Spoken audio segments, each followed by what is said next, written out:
it's safe to say that we are currently in the tiny bag era. Yes, from the Le Chiquito handbag by Jacquemus that can fit 2 Tic Tacs to the highly coveted and always sold out Chanel SLGs and mini vanity cases. The bags seem to get smaller and smaller, and yet the internet is going wild for these miniature handbags. Now, for me personally, this Chanel mini is probably the most mini of my handbags in terms of size. I personally have to at least fit my phone because I actually use my handbags for function as opposed to just the flex or the vibe. However, that being said, there are murmurings and indications in the fashion industry that tiny bags are no longer in. And guess what is going to be replacing the tiny bag? That's right, the big bags. It's not a surprise that we're seeing big bags coming back in. I think a lot of people are fatigued by tiny bags that don't fit anything, that aren't practical, but they're going in, I guess, another extreme. But I wanted to make today's video because, you know, while it is exciting to jump on a bandwagon, be part of a trend or even leading a trend, I do think that there is an element of groupthink, of peer pressure when it comes to jumping on fashion trends. And I think especially for the younger generation that is getting into luxury especially, you know, the price tags of these items are by no means cheap. They're several £1,000s a pop for a miniature handbag or even a large handbag and growing, right? So I think it's very important to remember to make mindful choices when it comes to investing in luxury, because by the nature of the items, they are not disposable. They are not cheap. So that big preamble aside, let's get into the reasons why you shouldn't be investing in the tiny bag or big bag trends, or just trends in general, right? I think this is a universal applicable video. The first one up front, if you hadn't already guessed, is that trends are cyclical. They're always going in and out of fashion. You know, as in the nature of the name itself, something that is trending is relevant for a period of time and then it will go out of fashion. And you can pretty much use the past as an indicator some of the time, most of the time, right? I'm not saying every single instance, there will be exceptions, but you can largely see, as it pertains to big bags and small bags, that this is something that kind of vibrates in the spectrum. Look, I get it. These extremes are basically a reaction to what people would consider to be basic or like regular handbags that are just medium sized, right? They are both making a statement, obviously the opposing statement. So noting that the trends are changing rapidly and that these bags, whichever size in the extremes, will lose their appeal as fashion evolves, you can just stop following them altogether because the novelty has just kind of worn off. And so when it comes to investing in a handbag, for me, I don't look at extreme trends for my inspiration. I would much rather, and I personally do this, buy a bag or a luxury item in another category that has a longer trend lifespan. It's a classic design because that ensures that the item is relevant over a longer period of time and classic. And it's something I'll get a lot more joy out of because I'm using it more. Because while your personal style might change over time, your staples like your handbags, even your jewelry, for example, will usually be the constant that you're using to elevate an outfit. And it's really funny, I say extreme trends and I bring up these examples, but these are by no means the actual extremities of each of the tiny bag and big bag trends respectively. My Chanel mini is still larger than a lot of people's handbags in the tiny bag trend because this can actually fit a phone, a wallet, keys, and then some. When I'm talking tiny bags, obviously we're talking more about like the Le Chiquito that I mentioned before. And obviously, conversely, when it comes to the big bag trend, you know, this is my key pull. This is actually something designed to carry a lot of items. When it comes to other bigger bags, I think the Saint Laurent Icaro bag is humongous, and that's for day to day as opposed to traveling like this one is. So even when it comes to the exemplars for this trend, I'm also buying bags that are in the middle because they're going to last a lot longer and I get much more use out of them. I'm not saying that you should by no means buy into a smaller bag or a bigger bag, but I think the extremes of either is probably not the best place to be. And it's also not the best place to be, which goes on to my next reason why you shouldn't buy into these trends, is because they usually do not perform well on resale or as an investment or just a wise spend of money. Because while these trends, some could argue, are showcasing individuality or creativity and are bold statements in fashion, conversely, when it comes to the bigger picture, they are far too specific in taste to be great investments longer term. Right? Because if you think about it, someone has really got to be searching for your very specific Le Chiquito tiny bag compared to something more universally classic like a Chanel classic flap. Even if people want to bitch and moan about it and have gripes with it, it is a fact that people will be searching more for the Chanel classic flap than the Le Chiquito, especially if it has since gone out of style. And that is a fact of life, that classic items will tend to hold their value better on the resale market than trending pieces, because you've got to look for buyers. And it's undeniable that the Chanel classic flap is a timeless and classic fixture because it has a lifespan that is more than just a couple of years. It has been around for many, many decades now. And you're seeing that on the resale market. You're seeing that, I suppose, with the demand.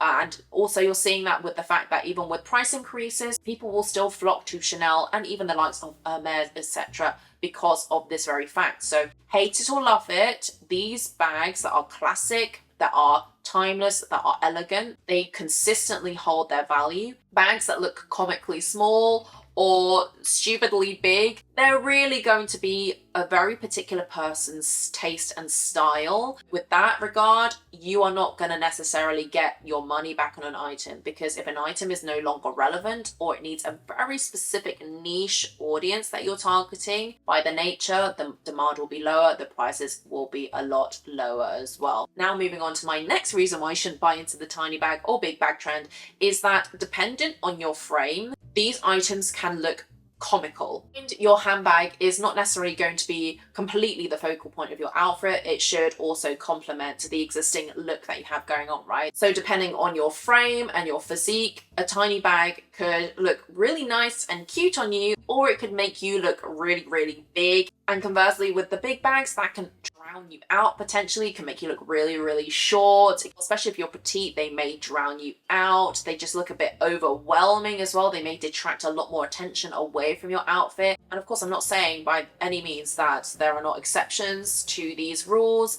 but I think on the whole, having an understanding of what works well for you that transcends trends is going to be really important. So even if you do want to participate in a trend, you can at least find items within it that are a lot more classic or that at least suit your frame a lot better. Now moving on to our next reason, and this is about practicality and function for the day-to-day, because if we're a normal person, right, if we're going to buy a luxury handbag, they're several thousands, we want to get the use out of them. If you are buying into the very extremes of the tiny bag and big bag trends, I mean, with the tiny bags, they will fit such a minuscule amount of items. We're talking 2 Tic Tacs, like quite literally, right? That is just a very expensive doll's house item. It's a novelty item because frankly, when you're going out, you are not going to be thinking, oh, my essentials are 2 Tic Tacs and that's it, right? A tiny bag that has such limited functionality or practicality might not be the most sensible use of your money in that regard, especially if they are in the upwards of the thousands of pounds. And even for those girlies out there who argue, you know, I can carry my essentials in these tiny bags, I just get miniature versions, or I just, you know, bring the bare essential. If you want to live like this in the bare scarcity day to day, okay, fair play. If I have to change my habits, my belongings and things to accommodate for a very impractical bag, it is just not worth having the liability of that bag. I'd much rather get something that can actually fit my items that I need on a daily basis. We are not living like Bear Grylls out here, okay, people? And so for me, that's not really a very compelling argument, because you're having to change everything around your life to fit this tiny bag when the bag should actually fit with your life. And then conversely, with the oversized and the big bags, they might seem more convenient to carry a lot more items. Obviously, if I had to choose between not carrying items that I need or carrying the items, I'd rather carry everything in the kitchen sink, right? Then obviously you go into problems with the bag becoming very quickly heavy and uncomfortable and bulky looking, and that it drown you basically. Obviously, when you have a bigger bag, you are tempted to fill it, especially if the look of the bag is that way. It needs to be kind of puffy and have the structure of having lots of items in it. This can obviously even have health consequences like shoulder and back pain. Yes, some people will still find them useful. There are obviously exceptions, but the general rule is that people will be much happier somewhere in between. That is more practical, more functional, lighter weight, and it's just something that will last you a lot longer. And of course, in that regard, then the handbags that I buy that are in this kind of middle ground are better investments for me. I'm getting more for my money in that way. And you know, a lot of people talk about cost per wear. I personally don't like that concept, as I've talked about in other videos, because you know, you're not loaning an item, but I know a lot of people do. But if you're really thinking about cost per wear, the truth of the matter is that you would be wasting your money readily on either release trends. The items will just have limited use, they'll just be gathering dust in your wardrobe, and you will just be resenting the fact that you wasted money on an item, or perhaps then that you're desperately waiting for the item to come back into trend. From my personal perspective, I feel like following trends religiously implies that you don't have your own fashion identity, personal identity. I feel like in this world where we have so many fashion influencers, celebrities pushing products onto you, I think for the younger generation who are a lot more impressionable, that haven't yet probably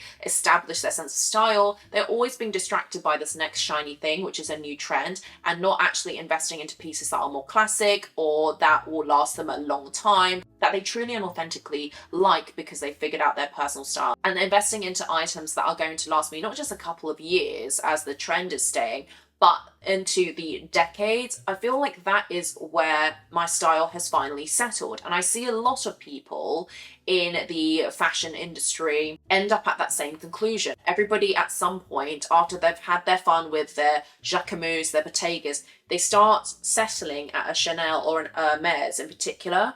And I think a lot of people who are younger, especially, will benefit from skipping those stages of experimentation that are frankly very, very expensive and wasteful. And of course, there will be exceptions to these general rules and reasons that I've mentioned. Of course, there is personal style. Some people just really like tiny bags, and it just so happens that they came into trends. Same can be said for the big bags. And of course, outside of that, you know, there are specific occasions where these bags can work. So for example, you know, if you want an evening bag, you might want to get a smaller bag because you really don't need to compromise on your belongings. Similarly then, for the big bag trend, you know, for travel, like I've mentioned, for work, those are occasions where a bigger bag is needed. But I personally find that, you know, for people who buy into those extremities, it's usually because they already have a foundation of the basics and the classic in their collection already to then have the funds or be able to justify spending on more trendier bags. So I would say, you know, for a lot of people who are especially starting their bag collections, that they should probably establish the foundational classics that they will rotate